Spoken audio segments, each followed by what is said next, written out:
इब्ने हशाम ने लिखा है, आपने फरमाया यही बिस्तर लगाओ, बिस्तर लगा दिए गए। ऐलान किया, हो जंगल के जानवरों, जरा एक रात के लिए जंगल खाली करो, क्योंकि मोहम्मद के गुलाम यहां आराम करेंगे। अभी लफ्ज पूरे नहीं हुए साद अबी वक्कास के, जंगल के जानवरों ने, मादाओं ने अपने बच्चों को अपने साथ लिया, जंगल खाली करना शुरू कर दिया। इकबाल तो कहता है, दश्त तो दश्त है, दरिया भी न छोड़े हमने, बहरे जुल्मात में दौड़ा दिए घोड़े हमने। दिया जाने कभी यूरोप के कलीसाओं में, कभी अफ्रीका के तपते हुए सहराओं में, शान नजरों में न जचती थी जहादारों की, कलिमा पढ़ते थे हम छांव में तलवारों की। लोगों तुम तो उस कौम से ताल्लुक रखते हो कि जब हमारा प्याला दरिया में गिरा तो साद अबी वक्कास ने कहा किसी का कुछ गिरा तो नहीं है? तो हुजूर दरिया में प्याला, दरिया मोहम्मद का गुलाम पानी का ऐसे पिएगा। बदरा बाहर खुदा तो दरिया में लहर आई और बाहर को फेंक करके गई प्याला, और दुनिया को बता के गई, जब तक तुम मोहम्मद की गुलामी करोगे कायनात की हर चीज तुम्हारी गुलाम ना। बाद दुरूद लायक एहतराम और ताज़ीम तकरीम मिंबर शरीफ पर तशरीफ फरमा मेरे इमामी की ज़ीनत व रौनक मुअज़्ज़ज़ उलमाए अहले सुन्नत, मुअज़्ज़ज़ सामीईन व सामियात, अस्सलामु अलैकुम व रहमतुल्लाहि तआला व बरकातुहू।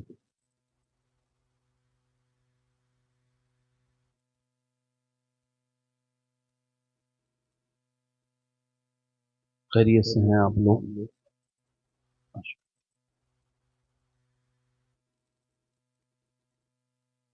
आज की ये बज़्म जो कि अज़मत वालिदैन के उन्वान से मुनक़्क़िद की गई है,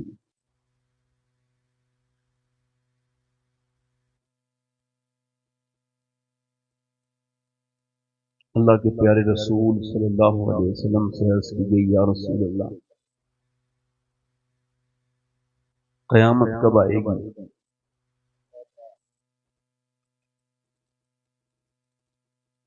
आज के दौर में हमारी लाइफ स्टाइल और हमारा रहने का तरीका, सोने जागने के तरीके से ऐसा लगता नहीं कि हम क़यामत पर यकीन रखते हैं।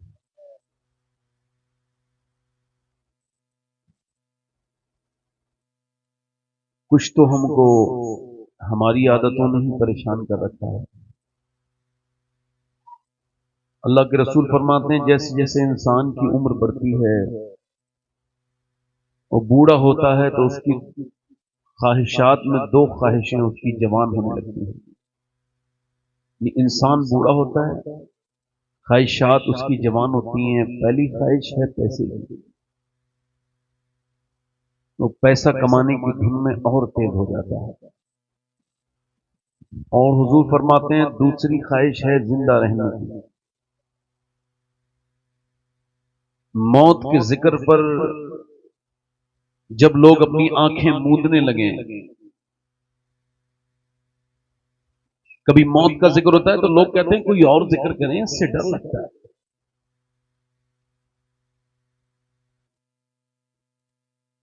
ये ऐसे ही है जैसे कबूतर पे जब बिल्ली हमला करती है तो कबूतर आंखें बंद कर देता है। बताएं, क्या कबूतर आंखें बंद करके बिल्ली से बच जाएगा? तो बचने की सूरत क्या थी कि वो उड़ जाता। ऐसे ही कब्र के खौफ, कब्र की बात सुन करके ये कहना देख लूंगा। कब्र की बात करो तो तुम्हें खौफ आता है, डर लगने लगते हो। मौला अली फरमाते हैं, जब तू कब्र के तस्करे से ही डर जाता है तो बोल, जब तुझ पर मौत तारी होगी तो फिर क्या होगा?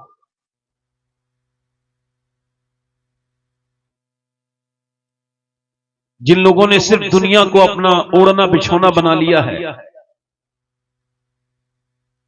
क्या उनको मरते हुए लोग भी नजर नहीं आ रहे? नहीं, नजर आ रहे हैं, मगर उनके दिल मुर्दा हो चुके।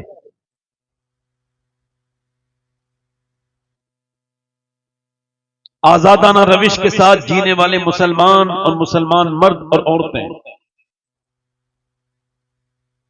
उन सारी अमवात को नजरअंदाज किए हुए हैं जो उनके सामने हो रही है। अल्लाह के रसूल ने इरशाद फरमाया, जब बेहयाई बढ़ेगी तो अचानक जवान मौतें होने लगेंगी।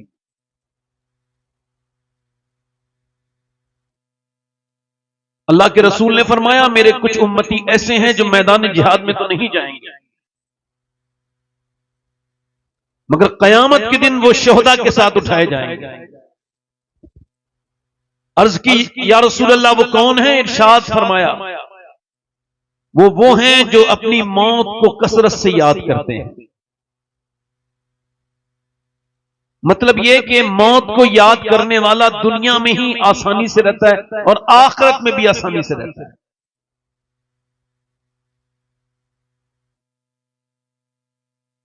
जिसको यह खबर हो जाए कि उसको मरना है, फिर वो गुनाहों से दूरी बना लेता है। सैयदना आदम अलैहिस्सलाम ने आपने बार बार सुना होगा कि एक उन्होंने वो ममनुआ शजर से एक वो खा लिया जो उनको नहीं खाना था। इमाम मोहम्मद गजाली ने लिखा है कि मौला अली से इमाम हसन बसरी ने सवाल किया था कि आप फरमाइए कि वो आदम अलैहिस्सलाम एक जमाने तक उस शजर से दूर रहे। ध्यान दीजिएगा, एक जमाने तक उस शजर से दूर रहे जिसको मना किया गया। वो कौन सा दिन था, वो कौन सा वक्त था, वो कौन सी घड़ी थी जो हजरत आदम ने उसी खा लिया जिसे मना किया गया? सवाल बड़ा अलग था तो उसका जवाब भी बड़ा अलग मौला कायनात मौला अली ने दिया। इरशाद फरमाया कि सैयदना आदम अलैहिस्सलाम जब पैदा हुए थे तो उनकी मौत उनके बिल्कुल चेहरे के सामने थी, और नबियों का खासा यह है कि उनकी मौत बिल्कुल चेहरे के सामने होती है। वो एक लम्हा के लिए भी नहीं भूलते उसको, अपनी मौत को। मौत बिल्कुल करीब रहती है। इसी वजह से हुजूर ने सहाबा से पूछा तुमको अपनी मौत कितनी दूर लगती है? किसी ने कहा जोहर पढ़ लिया तो असर का भरोसा नहीं, कोई कहने लगा असर पढ़ ली तो मगरिब का भरोसा नहीं, किसी ने कहा मगरिब पढ़ के अगर गए तो ईशा का भरोसा नहीं, किसी सहाबी ने कहा अगर मगरिब पढ़ ली है, ईशा पढ़ ली है तो फजर का भरोसा नहीं। अर्ज़ की हुजूर आप फरमाते मैं मुंह में लुकमा रख के उसे चबाने का भी भरोसा नहीं है। हालांकि हुजूर को यह भी इल्म है कि मैंने कब मरना है और आपने कब मरना है, मगर ये हुजूर मेरे आका करीम अपनी उम्मत की तालीम के लिए, और हुजूर का खासा है, ये नबियों का खासा होता है। आदम अलैहिस्सलाम के सामने मौत थी, जिस दिन वो शजर उन्होंने खाया जिसके बाद वो जन्नत से बाहर आए, वो खता इज्तिहादी उनसे हुई, अल्लाह के मशीयत ये है, उसी मशीयत की वजह से उनसे हुई। तो वो कहते हैं उस दिन उनकी मौत उनके पीठ के पीछे चली गई। एक लम्हा के लिए जिंदगी की उम्मीद सामने आई तो हजरत आदम ने उस शजर को जो कि ममनू था उसको खा लिया। इसका मतलब मौला अली फरमाते हैं आदम एक सेकंड के लिए अल्लाह की मर्जी के बाद ही सही, मगर मौत से उनका दिमाग हटा तो उन्होंने उस शजर को खा लिया जो कि उनको नहीं खाना था। तो जब जब आदम की औलाद मौत को भूलेगी गुनाह करेगी।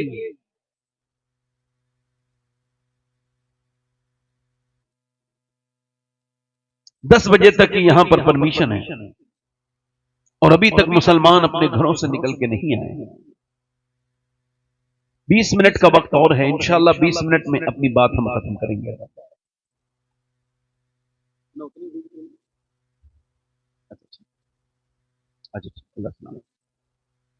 तो मैं आपसे अर्ज कर रहा था कि अगर किसी को यह खबर हो जाए कि वो मरने वाला है तो फिर वो गुनाहों से बच जाता है।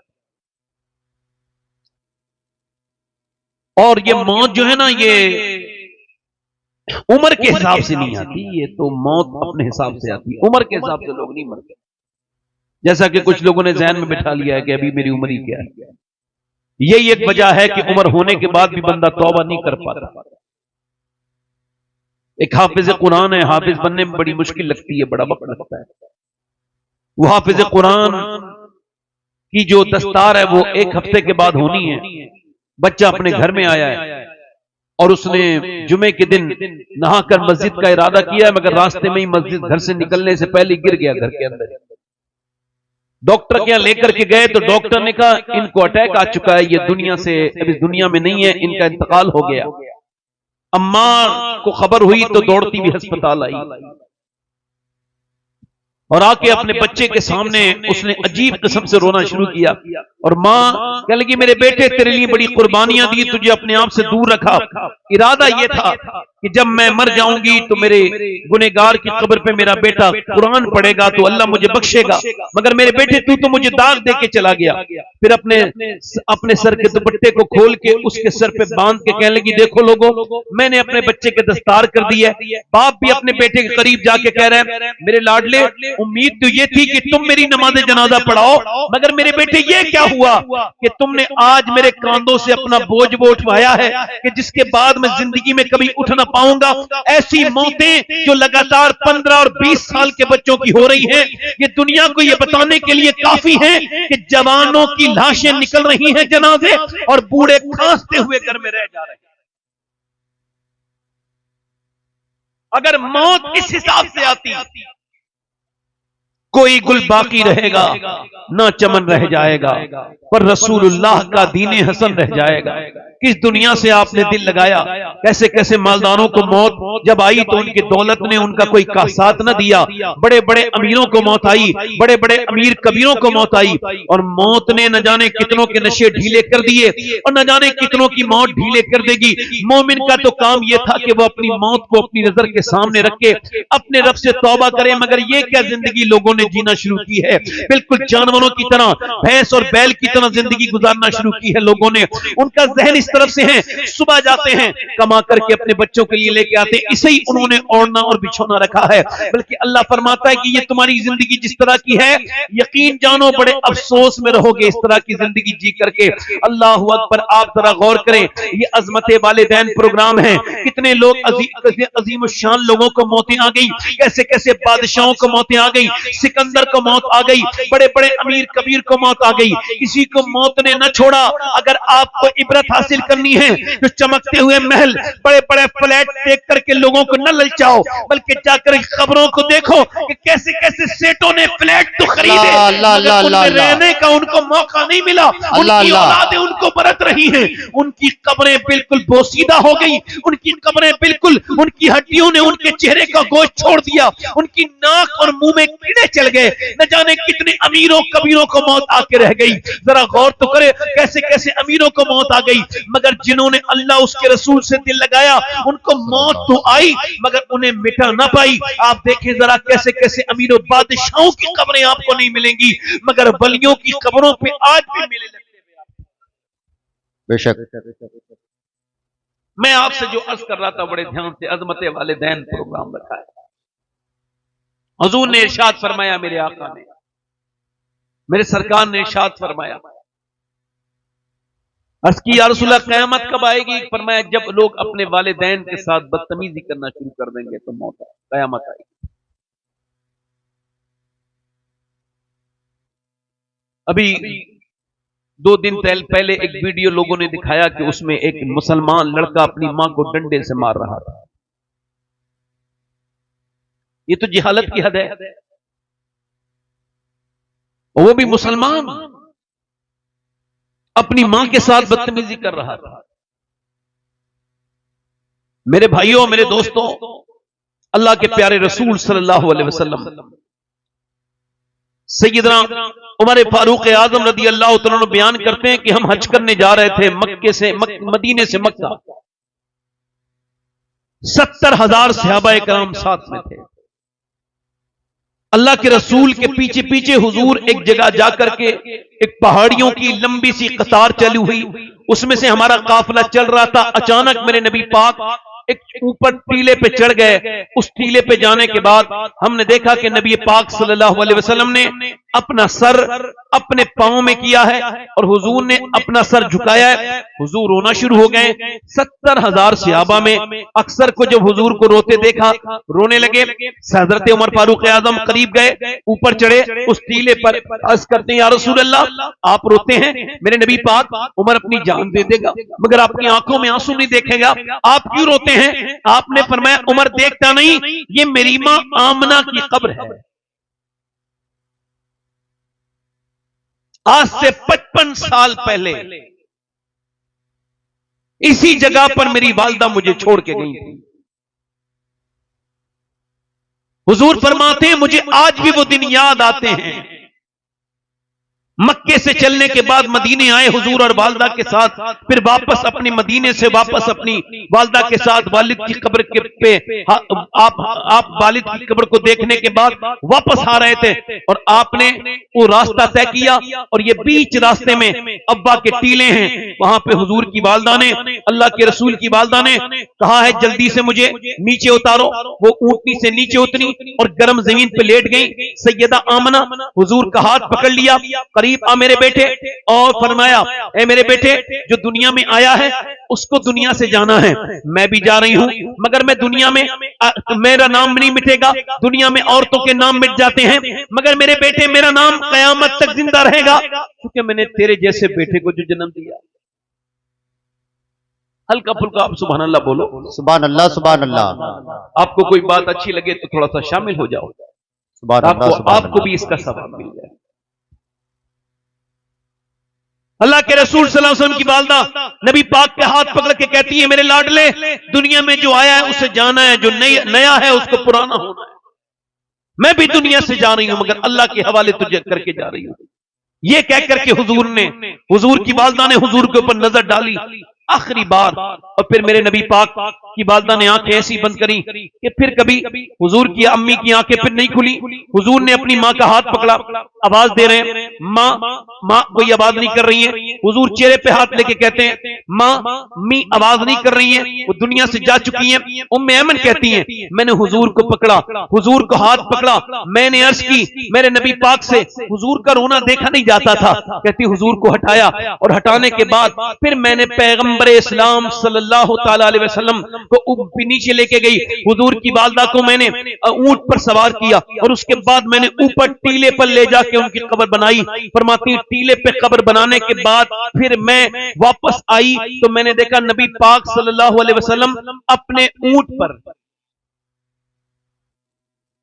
आप दुरूद पाक पढ़े आप सल्लल्लाहु अलैहि वसल्लम। फौरन बैठ जाएं आप, फौरन बैठ जाएं, बैठ जाएं, माशाअल्लाह बैठ जाएं फौरन।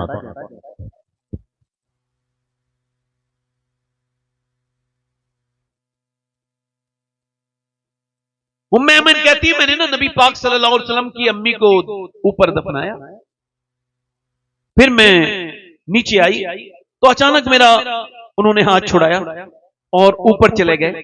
मैं जब गई उनके पीछे तो मैंने जाकर देखा कि वो अपनी वालदा की कब्र के जो पत्थर थे उनसे चिपटे थे मेरे नबी पाक सल्लल्लाहु अलैहि वसल्लम, और हुजूर कहते थे ऐ मेरी मां आमना आप मुझे छोड़ के चली गई, हालांकि आपको खबर है कि मक्के में आपके अलावा मेरा कोई नहीं था।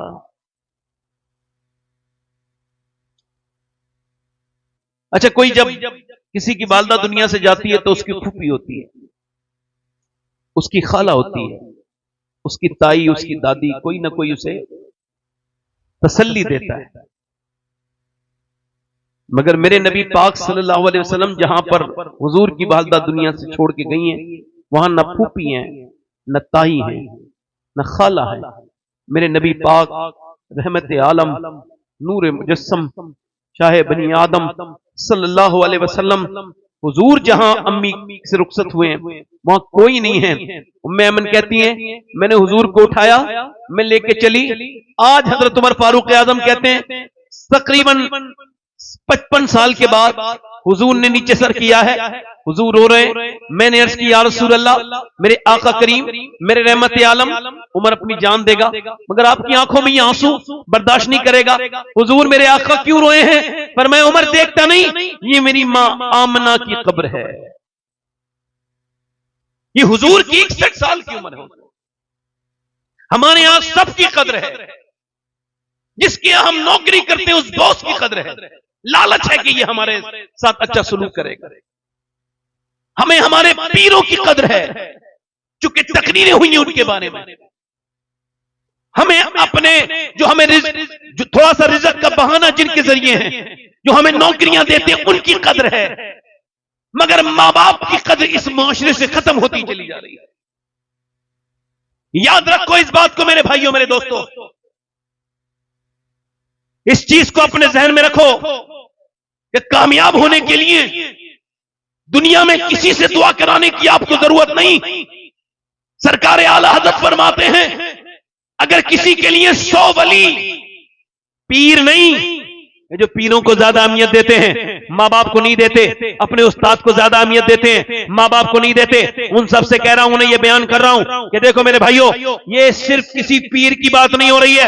हो सकता है तेरा पीर वली है कि नहीं। अक्सर तो आज के जमाने के पीरों की हालत बड़ी अजीबो गरीब है, इस वजह से कोई बात नहीं करूंगा। मैं वैसे भी निगेटिव बात करना नहीं चाहता हूं, जिंदगी में निगेटिव बात से दूर रहना चाहता हूं, मगर ये बात आपको बता रहा हूं। आला फरमाते अगर किसी के लिए 100 वली बद्दुआ कर रहे हो और एक उसका बाप दुआ कर दे, तो अल्लाह वलियों की नहीं मानेगा, उसके बाप की मानेगा। नारे तकबीर, नारे रिसालत, उलमाए अहले सुन्नत, अल्लामा हुजूर से शबात में शाह साहब क़िबला, अज़मते वालिदैन कॉन्फ्रेंस,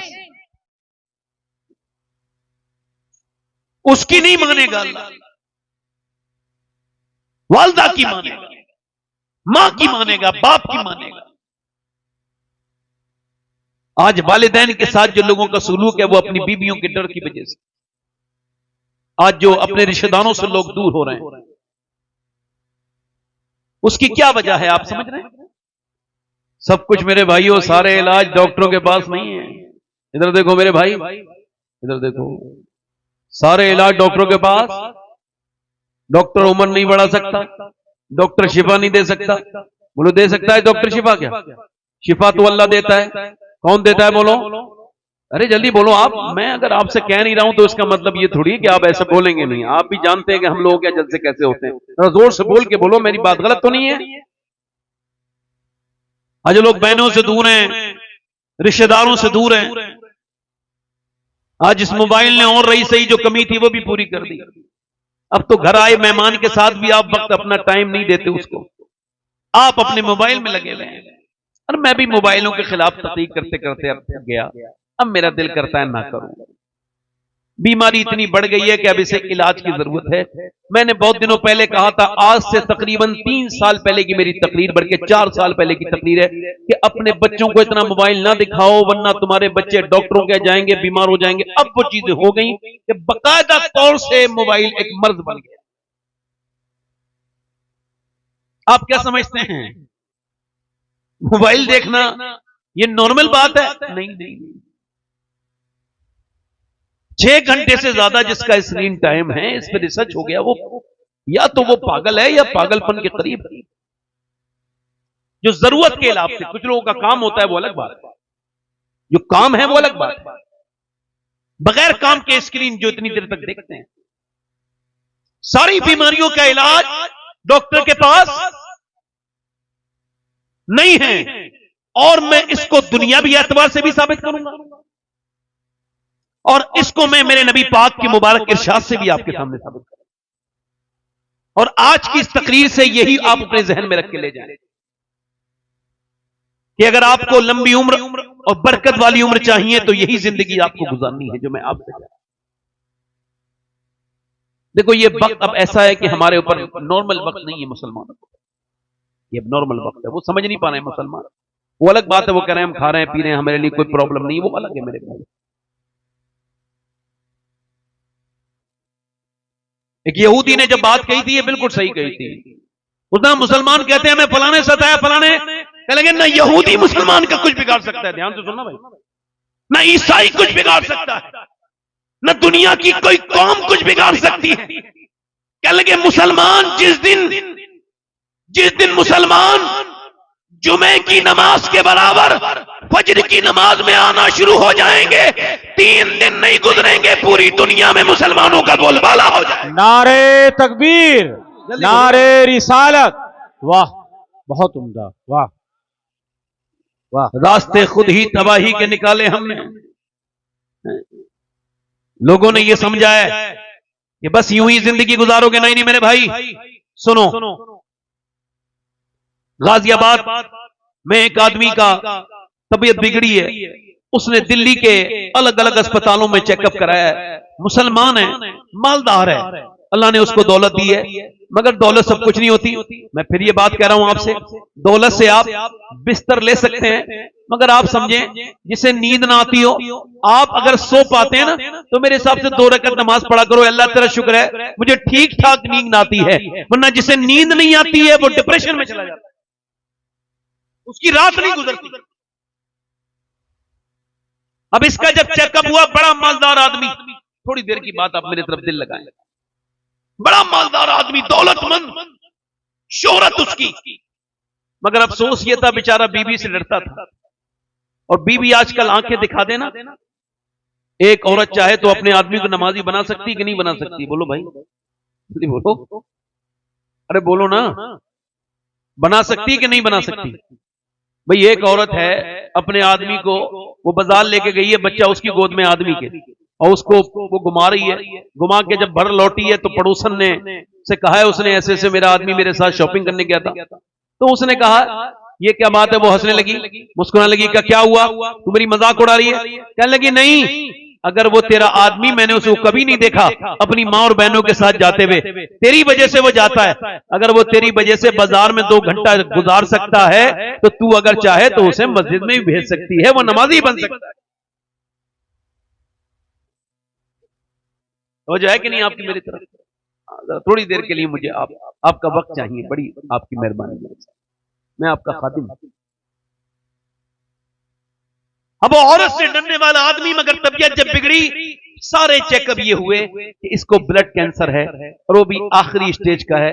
जब उसको कैंसर की रिपोर्ट मिली तो सारा घमंड खत्म हो गया। कहता है वो नोट की गड्डियां जिन्हें देख करके मुझे सुकून मिलता था, अब वो गड्डियां मेरे लिए कागज की रद्दी बन गई, उन्हें देख करके मुझे और डर लगने लगा। मेरी गाड़ियां मुझे डराने लगी, मेरे पैसे मुझे डराने लगे। अल्लाह फरमाता है अल्हाकुमुत तकासुर हत्ता ज़ुरतुमुल मकाबिर कल्ला सौफ़ा तअलमून सुम्मा कल्ला सौफ़ा तअलमून। अल्लाह फरमाता है तुम्हें गाफिल रखा, ध्यान से सुनना मेरे भाइयों, तुम्हें गाफिल रखा माल की ज्यादा तलबी ने, यानी पैसा तलब करना बुरी बात नहीं, मगर सिर्फ पैसा और पैसा। नबी पाक इरशाद फरमाते अगर आदम की औलाद को अल्लाह एक जंगल भर के सोना दे दे, कितना जंगल भर के बोलो? एक जंगल, फरमाते उस जंगल वाले सोने को ये लगाएगा ठिकाने और फिर अगले दिन दूसरे जंगल को देखने निकल जाएगा। इसको सिर्फ कब्र की मिट्टी ही इसकी हबिस को भर सकती है, वरना भरेगी नहीं। वो कहता है ये दौलत मेरे सामने, और फिर कहता है अल्लाह अल्हाकुमुत तकासुर हत्ता ज़ुरतुमुल मकाबिर, यहां तक कि तुम कब्रों में आ गए।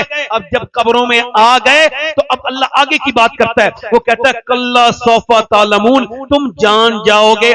फिर कहता है सुम्मा कल्ला सौफ़ा तअलमून, यानी आदमी, मैं आपसे बात कर रहा हूं और आपको कह रहा हूं देखो मैं समझा रहा हूं, फिर तुमको समझा रहा हूं। तो सुम्मा मतलब फिर। मौला अली से पूछा गया अल्लाह ने एक ही बार 2 बार क्यों कही, और एक बार कहा कल्ला सौफ़ा तअलमून, हाँ जान जाओगे, फिर कहा सुम्मा कल्ला सौफ़ा तअलमून, फिर हाँ जान जाओगे। तो मौला अली फरमाते हैं एक बार कब्र में जानोगे पैसे को गड्डियां बना बना कर अपने पास रखने वालों, और दूसरी मर्तबा तब जानोगे जब तुम्हें दूसरी मर्तबा हश्र में जानोगे, यानी एक बार कब्र में पुरशिश होगी पैसे की, दूसरी मर्तबा फिर हश्र में पुरशिश होगी पैसे की। मेरे भाइयों, वो कहता है अब मेरा पैसा मेरे किसी काम का नहीं था, मैं डिप्रेशन में चला गया था, अब मुझे किसी की कोई परवाह नहीं थी, रातों को नींद नहीं आती थी। एक रात बारिश बहुत तेज हुई तो बराबर में उसके भाई की बेवा औरत और उसके बच्चे रहते थे। उसका छोटा भाई जो कि एक्सीडेंट में 12-13 साल पहले दुनिया से जा चुका था, उसकी एक 11 साल की लड़की,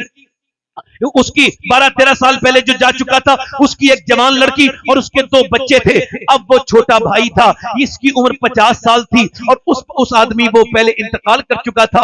ये कहता रात को जब मुझे नींद नहीं आई तो बीबी से पूछा ये पड़ोस में किसी के बर्तन बजने की आवाज आ रही है, पूरी रात कोई परेशान रहा है, कौन है? तो उसने कहा मैं क्या बताऊं, पड़ोस में जाके तुम्हारा भाई रहता, उसी घर से आवाज आ रही थी। ये हिम्मत करके गया, बीबी ने रोका तो कहा अब ना रोक, मुझे मौत मेरे करीब है, जाने दे, देख के आने दे। जब पहुंचा दरवाजे पर दस्तक दी, ये सोच के जा रहा था या अल्लाह माफ कर देना, मैंने अपने इन भतीजों का हक बड़ा मारा है, इन यतीमों को मैंने पूछा भी नहीं। मगर जब उसने दरवाजे पर दस्तक दी तो उसका दरवाजा खुला, और जैसे ही खुला तो उसकी भतीजी निकली और उसने आकर के एक ही लफ्ज कहा बड़े अब्बू आए हैं, बड़े अब्बू आए हैं। मां ने कहा बेटे कौन आया है? कहा बड़े अब्बा आए हैं। माँ अंदर गया, जाके बोला कैसे बर्तन गिरे थे रात, या कैसी आवाजें आ रही थी। कहने लगी बारिश हुई थी तो हमारा घर टपक रहा था, पुराना घर था, तो अब इधर टपकता था तो उधर रख लेते थे सामान, उधर टपकता था तो दूसरी तरफ रख लेते थे। फिर बोली मैं बारिश की वजह से कल मजदूरी करने भी नहीं गई, तो ये आपके भतीजे और ये भतीजी ये भूखे हैं। अल्लाह अकबर। और फिर आप क्यों आए हैं? आपने तो हमारी 10 साल में कभी खबर नहीं ली, आपको तो हमारी दुश्मनी बड़ी थी, आज कैसे आ गए? रो के बोला मुझे माफ कर दो, मुझे कैंसर है, मैं बीमार हूं, मौत मेरे करीब है, मैं चाहता हूं कि तुम्हारा हक अदा कर दूं। फोन करके कहा ठेकेदार से, लो भाई किसी भी सूरत में 2 महीने के अंदर बनाओ ये घर, रात में भी बनाओ दिन में भी बनाओ, दिन रात काम करो। 2 महीने तक घर बनता रहा, 3 महीने हो गए, 4 महीने हो गए, डॉक्टर ने कहा था 2 महीने तक जिंदा रहोगे, 4 महीने हो गए, 5 महीने हो गए, साल गुजर गया, 1.5 साल गुजर गया, 2 साल गुजरे, डॉक्टर को चेकअप कराने नहीं गया, तबीयत उसकी जो थी वो उसको ठीक लगने लगी, भूल गया कि उसको कोई बात थी, डॉक्टर दोस्त था एक दिन मिल गया, कहने लगा भाई तू तो बड़ा बीमार था, तूने इलाज नहीं कराया, आखिरी स्टेज पर था, ये आज तो तेरे अभी तक जिंदा है। हाँ मैं वही हूं। कि तू कैसे जिंदा है? तेरी रिपोर्ट करूंगा। रिपोर्ट की, 1 बार 2 बार 3 बार 4 बार 5 बार, मुतमईन हो गया जब, बोला कहां से इलाज कराया है, तू बता कौन सी दवा खाई है? कहने लगा एक दवा भी नहीं खाई, एक गोली भी नहीं खाई। कहा सही बता, झूठ ना बोल, तूने कौन सी दवा खाई है? रो के बोला कोई दवा नहीं खाई। कहा सच बता कौन सी दवा खाई है? रो के बोला बात यह है कि मेरे भतीजे और भतीजी यतीम हैं, उनके पास गया था, जब मैंने उन्हें बताया कि मुझे कैंसर है तो मेरी भतीजी ने वुजू करके मुसल्ला बिछाया और रब के सामने रो के बोली हमारे दिन अच्छे आए थे मालिक, हमारा बाप नहीं था, बड़े अब्बू ने हमारे ऊपर एहसान करने के लिए आज आए हैं, तो मालिक इनको तो जिंदगी दे दे, हमारा बाप तो चले ही गया। कहती मेरे भतीजे और मेरे भतीजी रोज रोए हैं, मुझे किसी दवा ने ठीक नहीं किया, मुझे उनकी दुआओं ने शिफा अता की है, मुझे उनकी दुआओं ने शिफा अता की है, मुझे यतीमों की दुआओं ने ठीक कर दिया है, मुझे यतीमों की दुआओं ने ठीक कर दिया है। मेरे नबी पाक फरमाते हैं, मेरे आका फरमाते हैं, जो रिश्तेदारों के साथ अच्छा सलूक करता है अल्लाह उसको लंबी उम्र अता कर देता है। मेरे भाइयों, मेरे नबी पाक इरशाद फरमाते हैं, मौला अली की तलवार पे एक चीज लिखी हुई थी, उनकी तलवार पे ये तहरीर लिखी थी, अल्लाह उससे बड़ा राजी होता है जो उससे रिश्ता जोड़े रिश्तेदार से जो उससे रिश्ता तोड़ रहा है। अल्लाह के रसूल फरमाते हैं, बताओ मेरे सहाबा सबसे बेहतरीन सबका कौन सा है जो तुम अल्लाह की राह में देते हो? अर्ज़ की हुजूर जो गरीब को दिया जाए, पर मैं सदका तो दिया ही गरीब को जाता है, इसमें कौन सी तखसीस तुमने कर ली? ये बताओ अल्लाह को सबसे पसंद कौन सा सदका है? कहा हुजूर ये तो अल्लाह जाने। फरमाया ये आप जाने। हुजूर ने फरमाया वो सदका है जो तुम अपने उस रिश्तेदार को जो तुमसे नाराज है, तो उसके घर जाके जब तुम सदका देते हो तो ये अल्लाह को सबसे प्यारा है। हमने और आपने मेरे यही समझ रखा है कि खाली मोबाइल जिंदगी है, खाली इंस्टाग्राम जिंदगी है, खाली फेसबुक जिंदगी है, या कारोबार जिंदगी है। नहीं नहीं मेरे भाइयों, जिंदगी तो वो जिंदगी है जो इमाम हसन ने जी है। जरा जोर से तो बोलो सुभान अल्लाह, जल्दी बोलो। इमाम हसन पूरी दुनिया का अकेला इंसान है, सैयदुल अस्खिया। जोर से बोलो, जरा सुभान अल्लाह बोलो। हसन मुजतबा सैयदुल अस्खिया, राकिबे दोष इज्जत पे लाखों सलाम, दुनिया का अकेला इंसान जो फजर के वक्त में मदीने का सबसे मालदार इंसान और इशा के वक्त में बिल्कुल पैसा नहीं।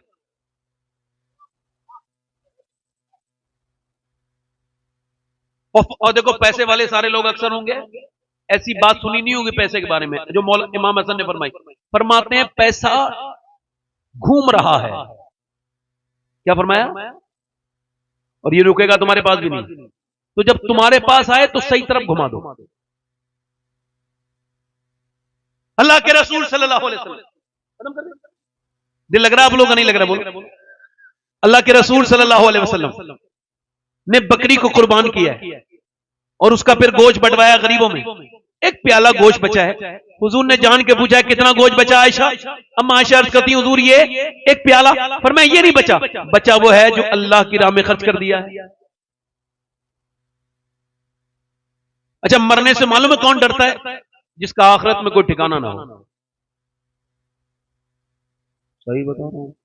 अगर आपको मौत से डर लगता है तो समझ लें आपका कुछ है नहीं, क्योंकि आपकी रूह को पता है उसको कहां जाना है? मीर अब्दुल वाहिद बिलग्रामी के पास एक आदमी आया, कहला कब्र से बड़ा डर लगता है, सो नहीं पाता, घबराहट होती है, कुछ है अल्लाह ने तुझे दिया? इधर देखे, बड़ा मालदार हूं मैं। अच्छा तो अल्लाह की राह में सदका कर। इधर देखे, तवज्जो करें, अल्लाह की राह में क्या कर। 1 साल के बाद आया,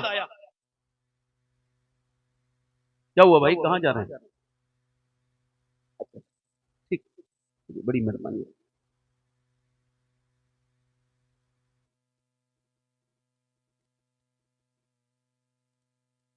दुरूद पाक पढ़िए। अजीब बात थी, कल तुम भी आके लौट गए, जब आ गए थे तो कुछ देर ठहर गए होते। अल्लाह सलामत रखे आपको। अजीब बात थी, बात सुनना, खैर आपने सुनना है। इमाम हसन, जरा जोर से बोलो सुभान अल्लाह। अल्लाह के रसूल फरमाते हैं, कितना बचा अम्मा आयशा सिर्फ, कहां हुजूर फरमाया वो नहीं बचा, बचा वो है जो अल्लाह की राह में है। अब वो डरता था कब्र से, तो मीर अब्दुल वाहिद बिलग्रामी ने कहा अल्लाह की राह पे सदका कर। 1 साल के बाद आके बोला हुजूर अब मेरा दिल करता है मरने को, मगर बात समझ नहीं आई हुजूर, पहले घबराहट होती थी, अब दिल करता है। फरमाया पहले तेरी आखिरत में कुछ नहीं था, अब तेरा घर जन्नत में तैयार है, तो तेरी रूह वहां जाने को मचल रही। सुभान अल्लाह, वाह सुभान अल्लाह, बेशक तेरी रूह वहां जाने के लिए चल रही है। हुजूर अलैहिस्सलाम फरमाते तुम्हारा माल तुमसे पहले तुम्हारी कब्र में चला जाएगा अगर तुमने उसको अल्लाह की राह में खर्च किया है। हदीस शरीफ। इमाम हसन रज़ी अल्लाह तआला अन्हु, कहा ऐसे लोग कहां हैं इमाम हसन के जैसे? वो सिर्फ सखी नहीं है, आला ने कहा वो सखियों के सरदार हैं। तो मदीने में जा रहे हैं, जरा बहुत प्यारा वाकया बयान कर रहा हूं। मदीने में जा रहे हैं, निकल के देखा एक जगह जंगल में एक आदमी है, काले रंग का गुलाम है, और वो हबशी है, और वो कुत्ते के साथ खाना खा रहा है। यानी एक लुकमा कुत्ते को खिलाता है, फिर एक लुकमा खुद खाता है, एक लुकमा कुत्ते को, एक लुकमा खुद। आपने कहा बड़ा रहमदिल आदमी है। बाद में उससे पूछा क्या ये तुम्हारा पालतू कुत्ता है? कहा नहीं नहीं जी, मैं खा रहा था, इसको लगी ये भी मेरे पास आ गया, मैंने उसको एक थोड़ा सा लुकमा दे दिया, तो इसने फिर मेरी तरफ देखा, मैं समझ गया। मेरे वालिद कहते थे, मैं अपनी बात कर रहा हूं, मेरे वालिद कहते थे कुत्ता बगैर झोली का फकीर होता है, बगैर झोली का फकीर। तो उसने फिर क्या मांगा? कहते मैंने सोचा ये भूखा है, मैंने उसे खिलाता रहा खिलाता रहा खिलाता रहा। कहते हैं यहां तक कि हुजूर आप तशरीफ ले आए। आप कौन है? पर मैं नहीं, आप ये आपका बाग है? कहा जी मेरा बाग है।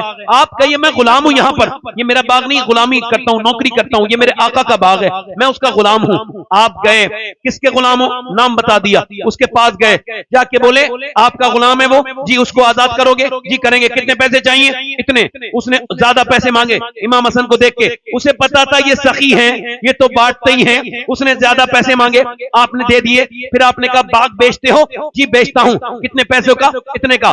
बाग भी खरीद लिया और वो पर्चा बनवाया, एक उस पे दस्तखत करवाए, फिर लेकर के गए, जाके बोले उस गुलाम से आज के बाद तुम गुलाम नहीं हो बल्कि आजाद हो। जरा जोर से बोलो, जिसके दिल में इतना रहम जानवरों के ऊपर है वो उसे गुलाम अच्छा नहीं लगता। आज के बाद तुम आजाद हो। और फरमाया ये बाग के तुम नौकर नहीं, ये लो आज के बाद तुम इसके मालिक हो, मैंने तुम्हारे नाम इसका पट्टा कटवा दिया, तुम्हारे नाम इसको मैंने खरीद लिया। वो बोला आप कौन है, अपना नाम तो बताएं। और मैं तुम अपने पास रखो, नाम से क्या मतलब है, तुम अपनी जिंदगी जियो, तुम्हारे दिल में जानवरों के लिए रहम है, तुम गुलाम नहीं मालिक बनने के लायक हो। आपने उसको दिया। जब जाने लगे उसने कहा हुजूर नाम तो बता के जाएं। पर मैं नाम से क्या होगा? वो गुलाम बोला फिर मेरी बात सुने, या तो आप इमाम हसन हैं या हुसैन हैं, क्योंकि वो दोनों भाई हैं जो किसी के साथ ये सब।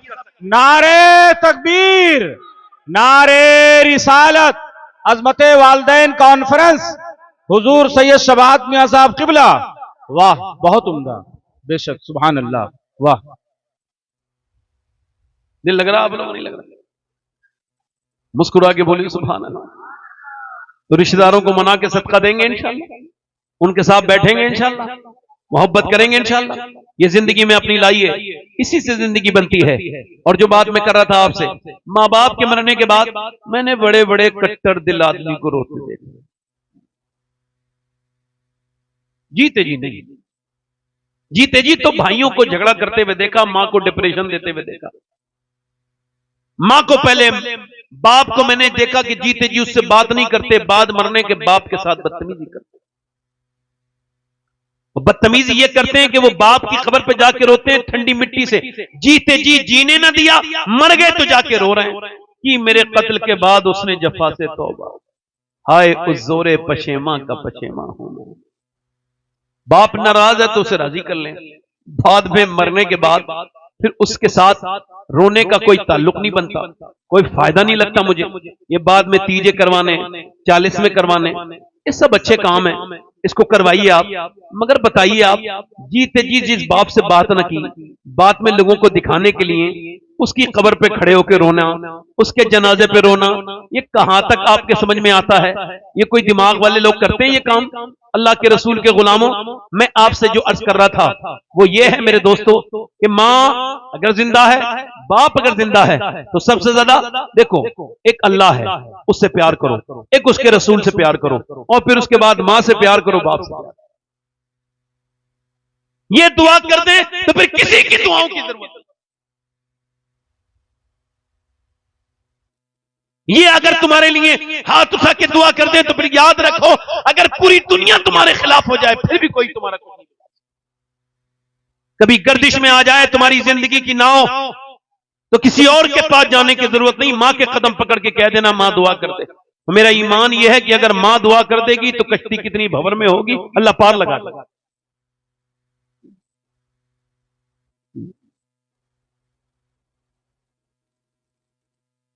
आज मामला यह है माई, हमने देखा है अपनी जिंदगी में कि लोगों ने इस तरफ ध्यान देना कम कर दिया है।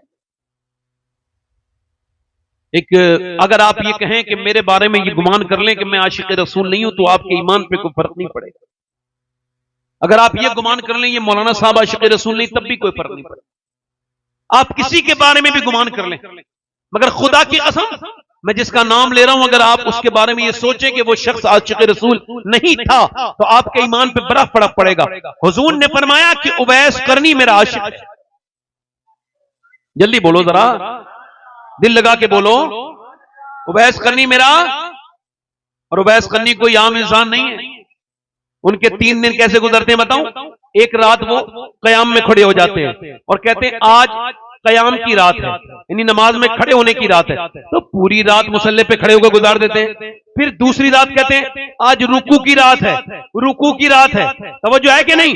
कितनी लंबी उनकी 2 रकात नमाज होती होगी, थोड़ा सोचो तो। एक दिन में कयाम, एक दिन में रुकू, पूरी रात रुकू, और फिर एक दिन कहते थे आज सजदे वाली रात है, फिर सजदे में पूरी रात रहते थे। ये इबादत करने का तरीका था किसका? उवैस करनी का। ये इबादत का तरीका सैयदना उवैस करनी रज़ी अल्लाह तआला अन्हु का। मगर हुजूर को कभी नहीं देखा अपनी पूरी जिंदगी में। बकरी चराते हैं, बकरी चराते हैं। थोड़ी देर के लिए गुजारिश करता हूं, बस थोड़ा इस मैं जो बयान कर रहा हूं इसके एहतराम के लिए थोड़ी देर के लिए आप थोड़ा सा मेरी तरफ ध्यान दे दो। मोबाइल बंद कर लो भाई, बंद, बड़ी मेहरबानी, आपकी बड़ी मेहरबानी। हमें पता है कि कुछ दिनों के बाद ये मोबाइलों का ही राज आने वाला है, मैं इंशाल्लाह हम लोग तब तक दुनिया से चले जाएंगे, ये दौर नहीं देखेंगे इंशाल्लाह। बहुत सख्त मामला। उवैस करनी ने कभी हुजूर को देखा? जल्दी बोलो यार, देखा कभी? अच्छा, कोई मदीने से आता है तो लोग पूछते हैं ओ मदीने से आने वाले, ये बता हुजूर का गुंबद कैसा है, हुजूर के मीनार कैसे हैं, सरकार का रोजा कैसा है, मवाजे शरीफ कैसा है।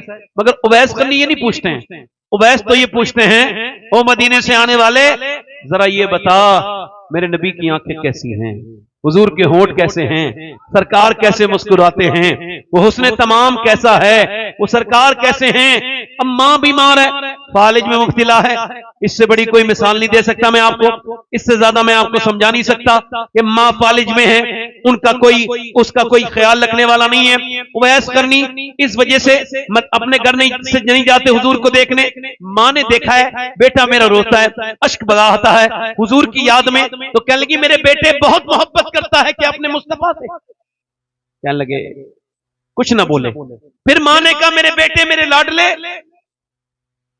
क्या उनका दीदार करना चाहता है तो फूट के रोए, तुझे छोड़ के कैसे जाऊंगा मेरी मां, तू बीमार है, तेरा कोई ख्याल रखने वाला नहीं। तो मां ने कहा मेरे बेटे मेरे लाडले जा, मैं एक दिन का तो सब्र कर लूंगी, 1.5 दिन 3 पहर की बात कही, जा इतनी देर में आ जाए वापस तो चला जा, मैं तुझे इजाजत देती हूं। दिल में उमंगे थी, दिल में दीदार की हसरत थी, दिल में बेचैनी थी, बेकरारी थी। अल्लाह के रसूल को देखने के लिए मदीने की तरफ के लिए सफर किया। मदीने का सफर है और मैं नमदीदा मदीने की से सफर किया और मेरे नबी पाक के मुबारक मदीने में पहुंच गए। सरकार के मुबारक रोजे घर पे पहुंचे, सरकार के घर पे आवाज दी, क्या मेरे सरकार तशरीफ रखते हैं, क्या मेरे आका तशरीफ रखते हैं? अंदर से आवाज आई, कौन? का मैं एक चरवाहा हूं, बकरी चराता हूं, मेरा नाम उवैस है, हुजूर के दीदार के लिए आया हूं, क्या मेरे नबी पाक तशरीफ रखते हैं? अंदर से आवाज आई, नहीं हुजूर तो नहीं है, सुबह आ जाना दीदार करके सिहाबी बन के, यानी एक रात की बात है और सिहाबी बन जाना है, फिर चले जाना, सिहाबियत की फजीलत लेके चले जाना। बाहर से रोने की आवाज आई, नहीं रुक सकता, क्यों रोते हो मुसाफिर? का नबी आए तो मेरे लिए दुआ करवा देना, मेरी माँ बीमार है, उसको मैं कैसे छोड़ के आया हूं ये मैं जानता हूं, मैं नहीं रुक सकता। हुजूर आए तो कह देना एक बकरी चराने वाला, एक बकरी का चराने वाला चरवाहा, एक वो शख्स जो आपके दीदार का तालिब था, आया था, बड़ा लंबा सफर करके मगर माँ की वजह से वापस जा रहा है। हुजूर आए तो हुजूर से मेरे लिए दुआ करवा देना, मेरा सलाम भी कह देना। ये कह के उवैस वापस जा रहे हैं। ये बताओ मदीने से कैसे वापस पलटे होंगे वो, जबकि इंसान मदीने में 8 दिन रह ले, 10 दिन रह ले तो आते वक्त वो फूट फूट के रोता है। आला हजरत फरमाते हैं, फिर के गली गली तबाह, ठोकरें सबकी खाए क्यों, दिल को जो अक्ल दे खुदा, तेरी गली से जाए क्यों। मदीना छोड़ रहे हैं, मदीने के दर दीवार से चुपट चुपट के रोते हैं उवैस करनी, वापस चले गए हैं। अल्लाह अकबर, दागे फुरकते तैबा, कल्बे मुज़महिल जाता, काश गुंबदे खजरा देखने को मिल जाता। नबी पाक का दीदार एक रात की बात थी, सुबह को माँ को समझा लेते, मगर नहीं, माँ को छोड़ के वापस जा रहे हैं। उवैस करनी वापस हुजूर के दरवाजे से निकल गए। वो सुबह को सरकार आए, मेरे आका आए, हुजूर ने फरमाया मेरे दरवाजे पे बड़ी खुशबू फैली है। आयशा कौन आया था? अर्ज की या रसूल अल्लाह, कोई उवैस नाम का आदमी था, उवैस नाम का आदमी था, आपका दीवाना था। या रसूल अल्लाह, वो आया था आपका दीदार के लिए, उसके जिस्म पे टाट और बोरी का लिबास पहने था, आपका आशिक था। या रसूल अल्लाह, माँ बीमार थी, इस वजह से वापस चला गया, अब को सलाम कह के गया है। मेरे नबी पाक ने, मेरे सरकार ने हाथ उठाए, पर मैं सियाबा मेरा मिंबर लगाओ, मिंबर पे तशरीफ लेके गए, पर मैं देखो सियाबा मेरा एक आशिक है, उसका नाम उवैस है। सुनो ए अली, जब वो तुम्हें मिले तुम उससे दुआ करा लेना, उसकी दुआएं अल्लाह कबूल करता है। ए उमर, तुम उससे दुआ करा लेना, वो अल्लाह उसकी दुआएं कबूल करता है। महशर के दिन जब नफ्सी नफ्सी का आलम होगा, जब कोई किसी का नहीं होगा, तब मेरे उवैस को अल्लाह आवाज देगा, वो फरमाएगा उवैस ठहर जा, उवैस जन्नत में जा रहा है। अल्लाह फरमाएगा ठहर जा, इधर देख जहन्नमी खड़े हैं, इनकी तरफ इशारा कर, तेरी इशारे से इन जहन्नमियों को मैं जन्नती बनाऊंगा। उवैस का एक इशारा मेरी उम्मत की भारी तादाद को जन्नत में लेके जाएगा। क्यों? अल्लाह फिर ऐलान करेगा, ओ माँ बाप पे कदर करने वालों, तुम घाटे का सौदा करके नहीं आए हो। वो अपनी माँ पे अपनी जबान चलाने वालों, तुम्हारी जबानें गुत्थियों से खींच ली जाएंगी। याद रखो, अपनी माँ को तड़पाने वालों, दुनिया में हमेशा नहीं रहोगे। याद रखो इस बात को, ये माँ जब तक है ना, घर बड़ा खूबसूरत लगता है, बाप जब तक है ना, घर बड़ा खूबसूरत लगता है। सैयदना उमर फारूक आजम के जमाने की बात है, एक औरत ने अपने बच्चे को पाला और पालने के बाद अपने आदमी के मरने के बाद उसने दूसरी शादी नहीं की, अपने बेटे को पाला। बेटा जवान हुआ, शादी हुई, फिर बीबी के कहने पर माँ को घर से निकाल दिया।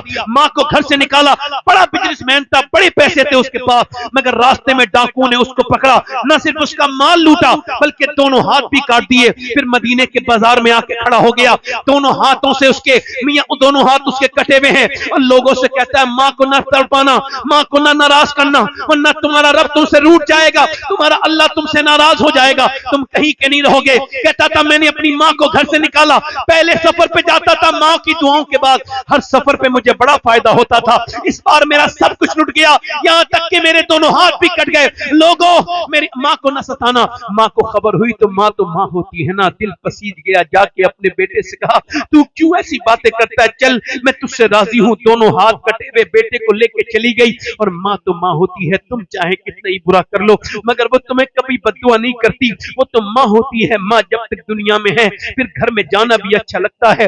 देखना मां के बाद फिर जिंदगी नहीं रहेगी। आप मुझसे अजमत वालिदैन के ऊपर तकरीर करा रहे हैं तो मैं एक ही बात आपसे ये कह के जाऊंगा कि मां जब तक जिंदा है, बाप जब तक जिंदा है, लोग कदर नहीं करते, बाद में रोते हैं, तो जिंदगी में उनकी कदर करो।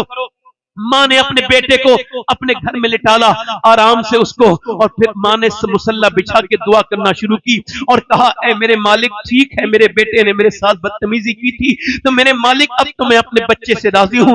रोने लगी, मेरे बेटे को मेरे परवरदिगार माफ कर दे मेरे मौला, मेरे बेटे से नाराज ना हो। मां सुबह तक रोती रही और सुबह को जब बच्चे की आंख खुली, उसने जब इधर का हाथ उठाया तो हाथ पूरा उठ गया, इधर से उठाया तो हाथ पूरा, वो जो जंगल में कल सड़ गया था हाथ, वो दोनों हाथ ऊपर उठाए, दोनों हाथों को देख के सोचने लगा या अल्लाह ये क्या हुआ है। हाथ पे गैब से आवाज आई, मां नाराज थी, अल्लाह नाराज था, आज मां राजी हो गई है तो अल्लाह भी राजी हो गया। नारे तकबीर, नारे रिसालत, अजमते वालदैन कॉन्फ्रेंस, हुजूर सैयद शबात मियां साहब किबला, सुभान अल्लाह। देख कर वालिदैन के रुख को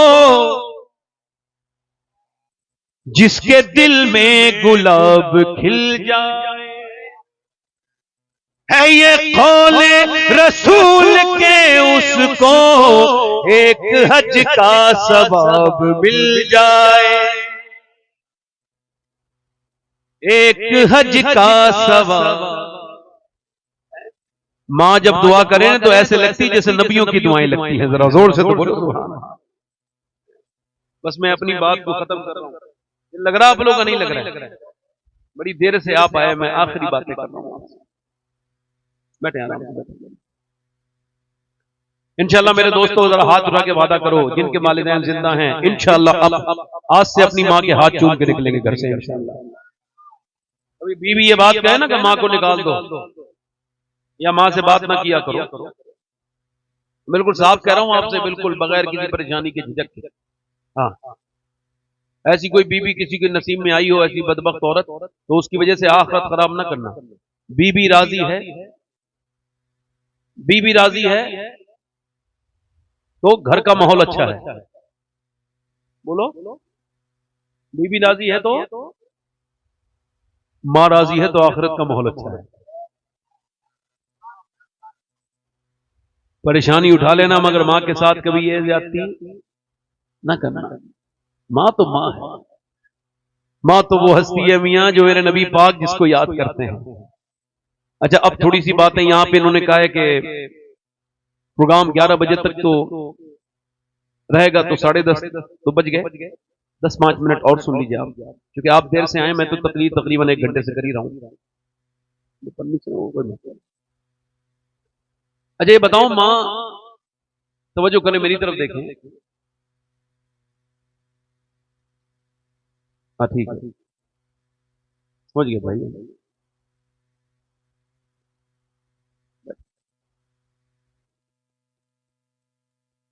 हाँ बैठ जाओ, बैठ जाओ। नहीं कोई बात नहीं। मैं तो असल में अल्लाह का शुक्र है, मैं इतना मच गया हूं कि अब मुझे ज्यादा जरूरत नहीं पड़ती, मैं उसको मैनेज अल्लाह करा ही देता है। यहाँ पे जब शुरू हुआ था मैं प्रोग्राम तो लग रहा था कोई नहीं है, माशाल्लाह पूरा मजमा भरा हुआ है। हुजूर का जिक्र कोई दिल से करे तो हुजूर खुद भेज देते हैं सुनने वालों को। मैं कह रहा था आपसे माँ बाप की खिदमत के बाद। अच्छा, माँ की खिदमत करता कौन है, इधर देखें। माँ की खिदमत वही करता है जिसको अपने मुस्तकबिल को ठीक कराना है। अब आप बताएं, माँ एक अच्छी मां तो वही होगी ना जो अपने बच्चों को इस तरफ लेकर के आए। आजकल की माएं रो रही हैं, चीख रही हैं, चिल्ला रही हैं, उनकी तरफ भी तो बात करते हैं ना। एक तस्वीर का रुख नहीं बयान करना चाहिए, दोनों रुख बयान करना चाहिए। देखो आज तक किसी मौलाना मौलवी ने अपनी अम्मा को घर से नहीं निकाला। सुना आपने कभी? कोई हाफिज, कोई कारी, कोई मौलाना, हजार बुराइयां सही उनके अंदर, मगर ये बुराई नहीं मिलेगी कि कोई मां के साथ बदतमीजी करे। कोई मौलाना, कोई कारी, कोई हाफिज। अब लोग चाहते हैं हमारे बच्चे हमारे वफादार हों, तो इमाम गजाली कहते हैं मालूम है क्यों? ऐसा क्यों है? ये पढ़े लिखे जो उलमा होते हैं, माँ बाप के फरमाबरदार, वो कहते हैं इस वजह से जब तुम्हारा बच्चा बोलना शुरू हो, क्या बोलना शुरू हो, तो बच्चे को अपने गोद में लो और बच्चे को बाप को चाहिए, बाप ये तजर्बा करे, बच्चा बोलना शुरू कर रहा है, बच्चा बोलना शुरू कर रहा है तो उससे कहो हल्के हल्के, वो कह रहा है अल्लाह अल्लाह, बच्चे से को बेटे सिखाओ अल्लाह अल्लाह अल्लाह अल्लाह अल्लाह। अब बच्चा कह रहा है अब्बा अब्बा अब्बा, अब आप कह रहे हैं अल्लाह अल्लाह, तजर्बा कर लेना। बच्चा मगर अब्बा नहीं कहता है, अल्लाह नहीं कहता है, अब्बा कहता है। आप कह रहे हो अल्लाह अल्लाह अल्लाह, बच्चा कह रहा है अब्बा अब्बा। इमाम गजाली कहते हैं वो कहता थोड़ी है, उससे अल्लाह कहलवाता है। देख तूने इसे मेरा नाम सिखाया है तो मैंने तुझे इसे तेरा नाम सिखा दिया। तुम भी तो बच्चों को दीन की तरफ लेके आओ, तभी तो बच्चे आपका कहना मानेंगे, तभी तो आप समझेंगे कि किस तरह से मां बाप की खिदमत करनी है। लोगों को जब मां बाप, औरतें जब नाचने लगे, डीजे पर डांस होने लगे मुसलमानों के घरों में, जब बेहुदा हो जाएं मुसलमान, जिनके हालात इस वक्त, भाई आप बैठ जाओ यार, आप बड़े परेशान हो भाई, बैठो आप आराम से, माशाल्लाह, आप बिल्कुल परेशान ना हो, आप सब हालात ठीक हो। हाँ, एक साहब कह रहे थे हिंदुस्तान के हालात बड़े खराब है। मैंने कहा आपने किए हैं? नहीं। मैं कहा आप ठीक कर सकते हैं? बोले नहीं। मैं कहा जो कर सकते हो वो करो ना यार। हर इंसान अपनी जिम्मेदारी समझ ले, हर इंसान अपने बारे में गौर करे। चौराहे पे बैठ के इधर उधर की बातें करना ये हमारे लिए जरूरी नहीं है। याद रखो, मुसलमानों के लिए एक ही सूरत है, कौम मजहब से है, मजहब जो नहीं तुम भी नहीं, जज्बे बाहम जो नहीं महफिल अंजुम भी नहीं। मुसलमान कौम, इधर देखो, तवज्जो करो, मुसलमान साद अबी वक्कास है, अफ्रीका के जंगल आ गए, फौज थक गई और आगे नहीं चल सकते, लगे यहीं लिटा लो, यहीं कैंप लगाओ। लोगों ने कहा साहब यहाँ अफ्रीका है, जंगल, शेर, बकरे, सांप, ये सारे लोग इन पे हमला हो जाएगा, बहुत ज्यादा जंगली जानवर रहते हैं, यहाँ हम ठहर नहीं सकते। मैं कहा यार तुम हटो, अलग हटो। आपने कहा यहीं पे लगाओ, तो हुजूर आगे ले चले, फौज थक गई है, नहीं लेके जाऊंगा, यहीं पे आराम से बिस्तर लगाओ। तारीख ने, इब्ने हशाम ने लिखा है, आपने फरमाया यहीं बिस्तर लगाओ, बिस्तर लगा दिए गए। ऐलान किया हो जंगल के जानवरों, जरा एक रात के लिए जंगल खाली करो, क्योंकि मोहम्मद के गुलाम यहां आराम करेंगे। अभी लफ्ज पूरे नहीं हुए साद अबी वक्कास के, जंगल के जानवरों ने, मादाओं ने अपने बच्चों को अपने साथ लिया, जंगल खाली करना शुरू कर दिया। इकबाल तो कहता है दश्त तो दश्त है, दरिया भी न छोड़े हमने, बहरे जुल्मात में दौड़ा दिए घोड़े हमने। दिया जाने कभी यूरोप के कलीसाओं में, कभी अफ्रीका के तपते हुए सहराओं में, शान नजरों में न जचती थी जहादारों की, कलिमा पढ़ते थे हम इच्छाओं में तलवारों की। लोगों तुम तो उस कौम से ताल्लुक रखते हो कि जब हमारा प्याला दरिया में गिरा तो साद अबी वक्कास ने कहा किसी का कुछ गिरा तो नहीं है, तो हुजूर दरिया में प्याला, दरिया मोहम्मद का गुलाम पानी का ऐसे पिएगा। बदरा बाहर कुदा तो दरिया में लहर आई और बाहर को फेंक करके गई प्याला, और दुनिया को बता के गई जब तक तुम मोहम्मद की गुलामी करोगे कायनात की हर चीज तुम्हारी गुलाम ना।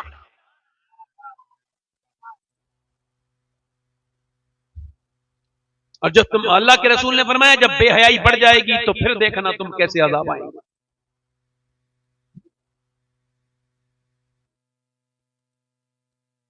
आपको और मुझे क्या खबर कि जितने हालात इस वक्त मुसलमानों के दीगर हैं, इस तरफ भी बात आई है तो बात करके अपनी बात को मैं लेकर के जाता हूं। एक आदमी इस्लाम लाता है तो कितनी मेहनत पड़ती है, इसको खबर उन लोगों को। हमारे तो बाप को इस्लाम, मुझे मेरे घर में इस्लाम है, जिसके पास बहुत दौलत है उसका बाप छोड़ के गया, उसको उस पैसे की कदर नहीं होती। ऐसे ही हमको इस्लाम की कदर, हुजूर की बात की कदर नहीं रही, इस्लाम की वो कदर नहीं हमारे दिल में। महाराष्ट्र से देखो,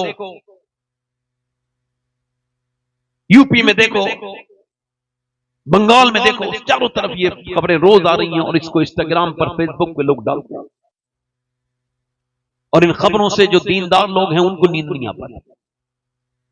वो खबर क्या है? वो खबर ये है कि इतनी लड़कियां, इतनी मुसलमान लड़कियों ने इस्लाम छोड़ दिया।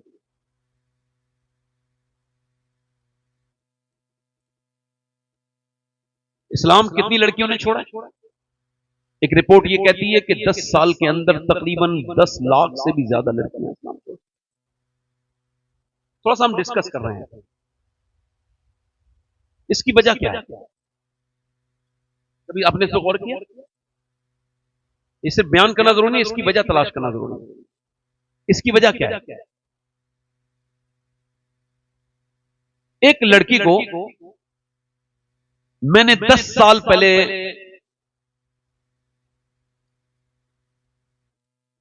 ये टोका था उसके बाप को कि तुम्हारी बेटी ये अब 10 साल की हो गई है, इसके जो कपड़े हैं वो जीन्स और पैंट पहन रही है, ये इसको समझाएं, इस्लाम में ऐसे कपड़े पहनना जायज नहीं। बल्कि अम्मी आयशा फरमाती, एक औरत ने सिर्फ मर्दों के जूते पहने तो हुजूर ने उस पर लानत फरमाई। आप अपने घरों में छोटी छोटी बच्चियों को पहनाते हैं, ये बहुत हराम नजायज काम है, पहनाने वाला इसमें गुनहगार है। अब जरा गौर करें, मैंने जब उसके बाप से कहा तो उसने कहा आप अपना काम करें, मेरे घर में दखल अंदाजी ना करें।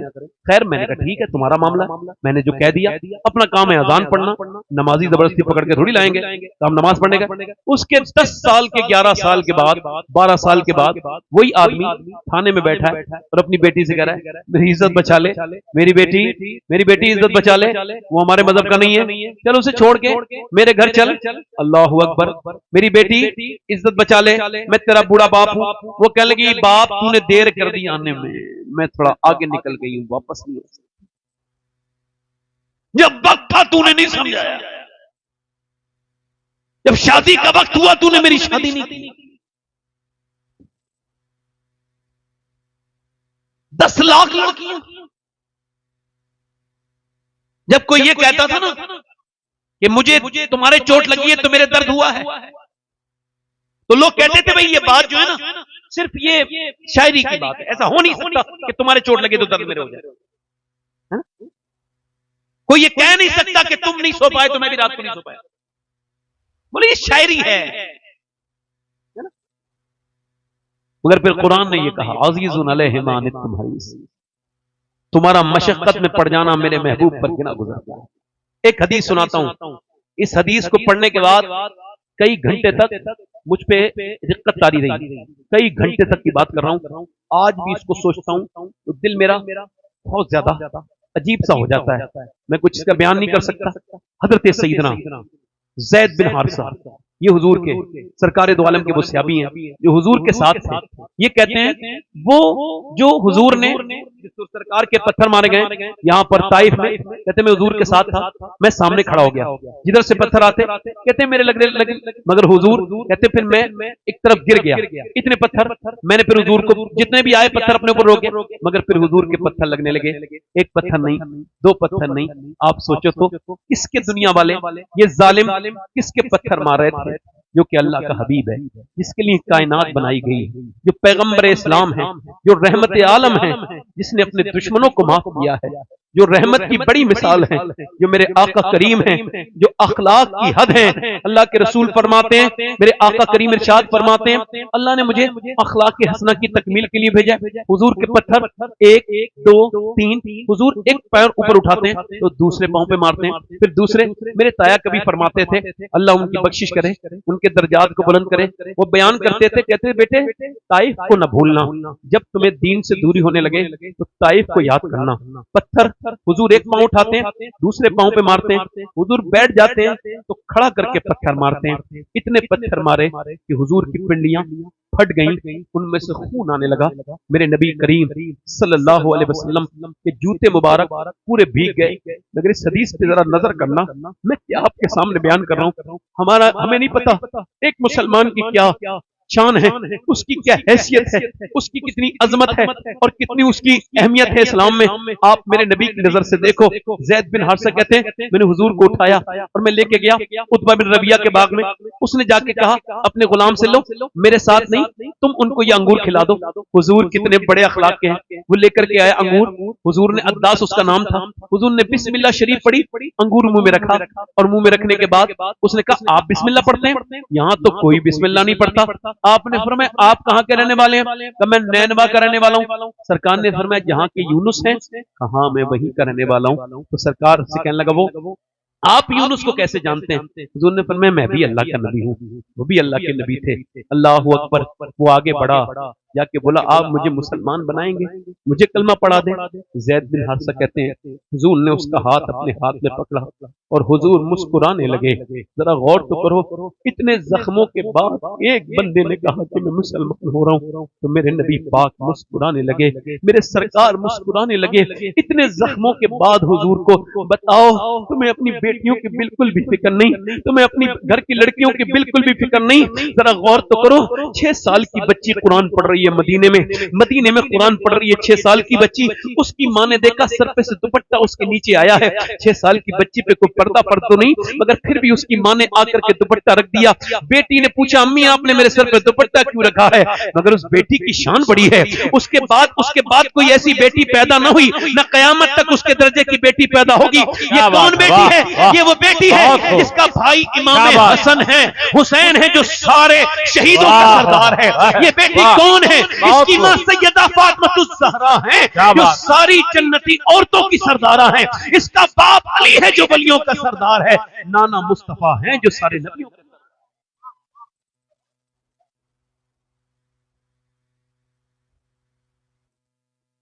तकल्लुफ हो रहा है महफिल में, मगर मैं फिर खत्म ही कर रहा हूं अपनी बात।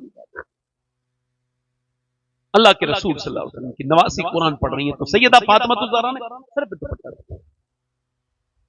मैंने देखा था एक खातून इंतकाल कर रही थी दिल्ली के RML हॉस्पिटल में,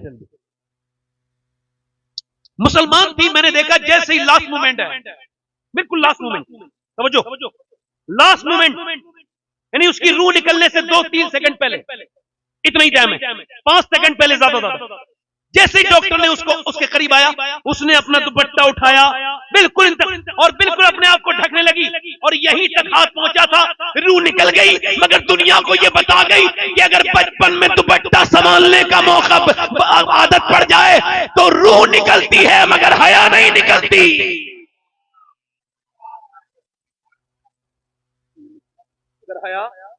मगर हया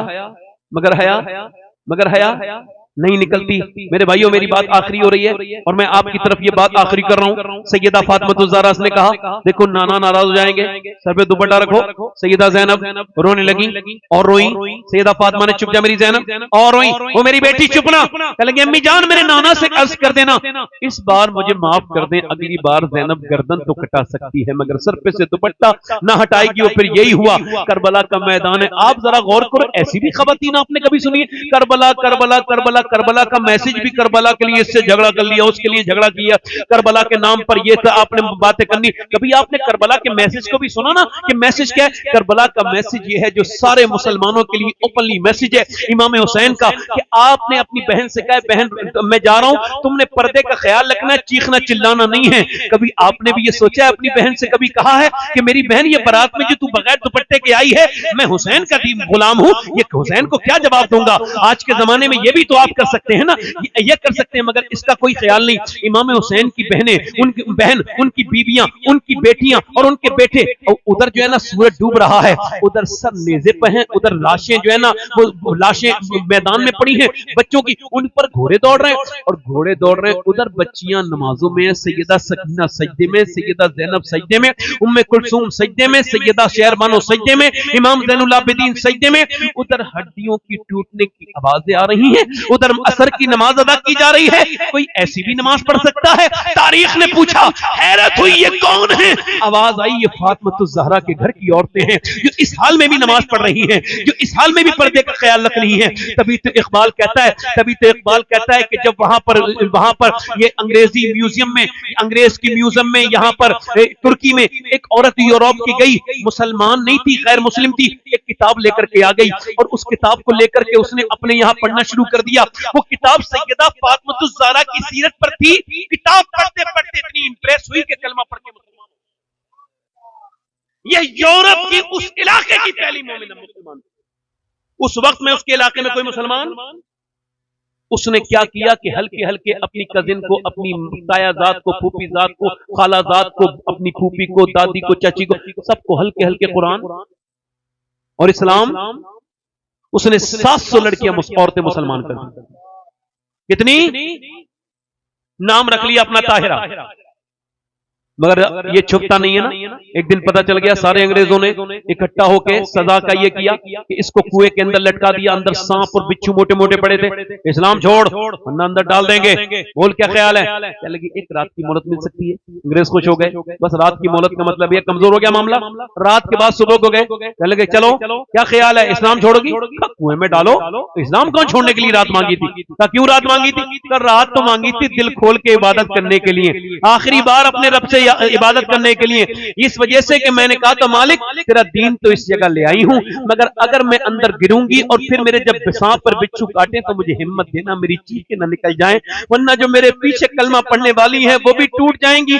मालिक मेरी लाज रखना, मैं कमजोर हूं, तेरी मानने वाली अपना करम करना। वो कहती है मुझे डाल दो। मेरा दिल कहता है कि मेरा करम मुझ पे करम करेगा, डाल दो। वो जब ये बोली तो अंग्रेज सोच समझ के बोले, ऐसा कर अब हमें भी कलमा पढ़ा के मुसलमान कर दे। जब तेरी हिम्मत और जुर्रत का ये आलम है तो फिर ज़ैनब कुबरा की हिम्मत का आलम क्या होगा, फातिमा ज़हरा की। इसी वजह से मेरे भाइयों अपने घर में दीन कायम करो। और आखिरी बात मेरी ये चल रही है, आखिरी बात मेरी ये है कि नौजवानों से गुजारिश करता हूं कि अपनी निगाहों पर थोड़ा सा कंट्रोल करो। ऐसी बात हमने सामने अपने देख रहे हैं और हालात, अल्लाह के रसूल फरमाते जिस हाल में मरेगा उसी हाल में इंसान उठाया जाएगा। बर्थडे पार्टियों में तुम नाच रहे हो, बर्थडे पार्टी में नाच रहे हो, शादी की सालगिरह में अभी बरेली में एक वसीम नाम का आदमी नाच रहा था, 25 साल उसकी शादी को हो गए थे, नाचते नाचते स्टेज पे गिर गया, मर गया। अब उस जाहिल को यह समझाता कोई, मरने से पहले वो इस बात को समझ गया, काश कि 25 साल तक तू शादीशुदा जिंदगी तूने गुजारी है तो ये शुक्र का मकाम था, ये नाचने के अल्लाह को नाराज करने का मकाम था। अब ये नाचता नाचते उठेगा जाहिल। लोग बर्थडे मनाते हैं अपने, हमें भी भेजते हैं हमारे लिए कुछ कह दो, मैं क्या मतलब है। एक बुजुर्ग जब 60 साल के हुए तो उन्होंने अंदाजा करवाया मेरी उम्र कितने दिन हो गए, तो 21,500 दिन थे। रोने लगे और इतना रोए कि मियां इंतकाल हो गया। मालूम है क्यों रोए थे? कहने लगे अगर मैंने 21,500 दिन अगर एक गुना भी रोज किया होगा तो 21,500 गुना होगा। तुम तो बर्थडे में सारी हदें पार कर देते हो। अगर मैं 21,500 गुना लेके अल्लाह के सामने कैसे हाजिर हूं, और अगर मैंने 2 किए होंगे तो फिर इसका डबल कर लें, फिर 3 किए होंगे तो इसका डबल कर ले। यही सोचते सोचते दुनिया से चले गए। तुम्हें नौजवानों अल्लाह ने इस वजह से पैदा किया। हजरत इमाम हसन बसरी रदी अल्लाह तआला अन्हु के पास एक औरत तकरीर सुनने आती थी। उसका जो शौहर है वो इंतकाल कर गया, उसने शादी नहीं की, अपने बेटे को पाला, मगर दौलत ज्यादा छोड़ के गया था। इसका बेटा गलत दोस्तों में मिल गया। इसी वजह से मैं कहता हूं गलत यारों के साथ यारी ना करो। मैंने जेलों के ऊपर डॉक्यूमेंट्री पढ़ी है तो वो यही कहते हैं अक्सर 99% जेल में वही लोग आते हैं जिन्होंने गलत लोगों से दोस्ती की। गलत दोस्तों की वजह से लोग फंस जाते हैं। वो गलत दोस्तों में रह करके बिगड़ गया। याद रखो, दोस्ती अगर शराबी के साथ करोगे तो शराबी बन जाओगे। किसी जुआ खेलने वाले के साथ दोस्ती करोगे, जुए में चले जाओगे। और अगर नमाजी के साथ दोस्ती करोगे तो नमाजी बन जाओगे। अब आपकी मर्जी है। वो लड़का बिगड़ गया, रोज शराब पीता, जिना करता, माँ ने समझाया, इमाम हसन बसरी ने समझाया, वो नहीं समझा। 70 बार तौबा की उसने और फिर तोड़ भी दी, तौबा की फिर तोड़ दी। 70 बार तौबा करके उसने जब 70 बार तौबा तोड़ी, अब उसको अल्लाह ने पकड़ लिया। इन्ना बत्शा रब्बिका लशदीद, अल्लाह जब पकड़ता है तो उसकी पकड़ बड़ी सख्त है। बीमार पड़ गया और बिल्कुल मौत के करीब आ गया। टीवी पे इलाज अब हुआ है, ये मर्ज पुराना है, अब ये तबीयत इसकी ज्यादा बिगड़ी, ज्यादा खराब जब इसकी तबीयत हुई, इसकी मां ने कहा मेरे बेटे तेरे मरने का इतना मुझे गम नहीं जितना इस बात का गम है बगैर तौबा करे मर रहा है। बेटे ने कहा मेरा मां मेरा तबीयत बन गई है तौबा करने की, अब मेरे पीर को बुला ले, सच्ची तौबा कर लूंगा। जब गई मां दौड़ती हुई, हुजूर मेरे बेटे को तौबा करा दे। पर मैं तेरा बेटा भाग जा, यहां से चली जा, तेरा बेटा मजाक मेरी उड़वाता है, कितनी बार तौबा करके तोड़ चुका है, मैं उसकी तौबा नहीं मानता। कहने लगे मेरे बेटे इंतकाल का वक्त है और उसने ये कहा है मेरे पीर से कह देना मैं मर जाऊं तो मेरा जनाजा पढ़ा दे ताकि मेरा अल्लाह मुझे माफ कर दे। कहने लगे मैं उसका जनाजा भी नहीं पढ़ी, इतने बिगड़े हुए इंसान का मैं जनाजा भी। ओ मेरे दोस्तों, मां वापस लौटी तो आए मेरे पीर, नहीं वो कहते हैं नहीं तेरी तौबा पे एतबार नहीं कर, तूने कहा नहीं मेरे नमाज जनाजा वो पढ़ा दे। अब वो कहते हैं तेरी नमाज जनाजा भी नहीं पढ़ाएंगे। कहने लगा मैं इतना गुनहगार हूं कहां। तो अपनी माँ का हाथ पकड़ के बोला एक बात सुन, मैंने तेरा भी तो बहुत दिल दुखाया है, तू मुझे माफ कर दे, मुझे माफ कर दे। तो माँ ने कहा चल मैंने तुझे माफ किया। फिर वो फूट पड़ा, कहने लगा मालिक हसन बसरी तो माफ नहीं कर रहे हैं, मगर देख तू कहता है 70 माओं से ज्यादा मेहरबान है तू, तो मेरी माँ ने तो मुझे एकदम माफ कर दिया, तो क्या तू मुझे माफ नहीं करेगा। मैंने माना मेरे गुनाह बहुत है, मगर मेरे मालिक हसन बसरी ने तो मुझे भगा दिया, मगर तू भगाएगा तो कहां जाऊंगा, मैं तेरा ही बंदा हूं, मेरे मालिक मुझे माफ कर दे। ऐसा रोया रूह निकल गई। इधर माँ बोली हाय मेरा लाल, उधर दरवाजे पर दस्तक हुई, दरवाजा खोला, कौन है। इमाम हसन बसरी खड़े थे, कहा हुजूर आप क्यों आए, आपने तो मेरे बेटे को मना कर दिया था नमाज जनाजा पढ़ाने को भी। कहने लगे अभी मैं सोया तो हाथे गैब से आवाज आई, हसन बसरी जा, मेरे एक दोस्त का तेरे मोहल्ले में इंतकाल हो गया है, उसका जनाजा पढ़ ले, उन लोगों से ये भी कह दे जो उसका जनाजा पढ़ेगा अल्लाह उस पर भी अपना फजल फरमाएगा। हसन बसरी कहते मैंने पूछा तो पता लगा तेरे बेटे का इंतकाल हुआ है। अल्लाह अकबर, मुझे क्या पता थी कि रब तेरे बेटे को ऐसे माफ। अपने रब से कभी कभी रोया करो, उससे तौबा किया करो। तुम उसको, आपको, सबको, मुझको, मैंने अपने हाथों से अपने बाप को कब्र में उतारा, अपनी माँ को उतारा, सब दुनिया जा रही है, हम सब भी मौत के करीब हैं। दिल इतने सख्त न करो मेरे भाइयों, रोया करो। अल्लाह के रसूल कब्रिस्तान गए, हुजूर इतना रोए आंखों के आंसू से जन्नतुल बकी की मिट्टी भीग गई। सहाबा ने अर्ज़ की हुजूर आप क्यों रोते हैं। और मैं कब्र आखिरत की पहली मंजिल है, जो इसमें से निकल गया उसकी सारी मंजिलें आसान है। याद करो मेरे भाई, अपनी जिंदगी को तब्दील करो, मौत का कोई भरोसा नहीं। हाथ उठा के बताओ आप में से कितने लोग ऐसे हैं आगे पीछे से जो हुजूर के नाम पे जान दे सकते हो। दोनों हाथ उठा के बताओ। काफी लोग आए आप माशाल्लाह। नीचे